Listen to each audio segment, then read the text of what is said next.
Sorry it's been a little bit since my last video. Beginning of the year. Work's pretty busy. So this video is going to be another brief one, more in the SPARCstation 10.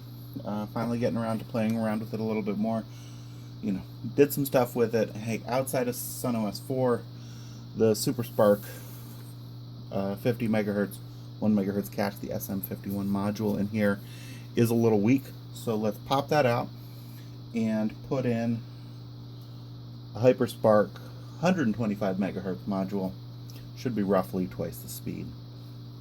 You don't get quite as much advantage because it has a different caching situation on the HyperSPARC.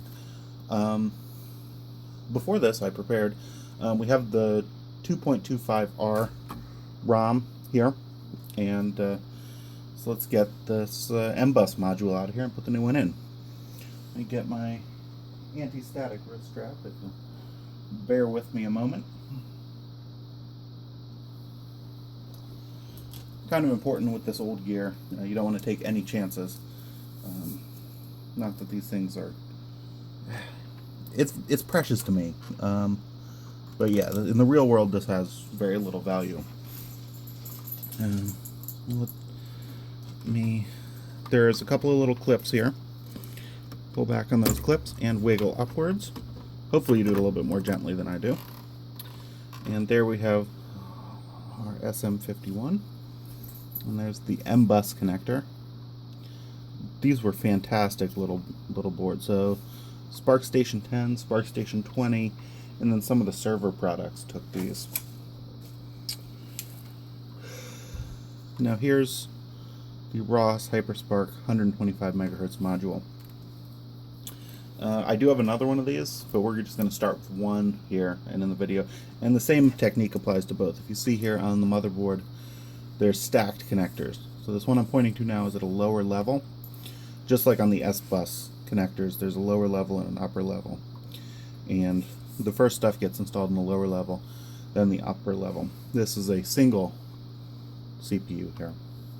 Ross did make some double CPU on an MBus module, and those could either be single width or double width.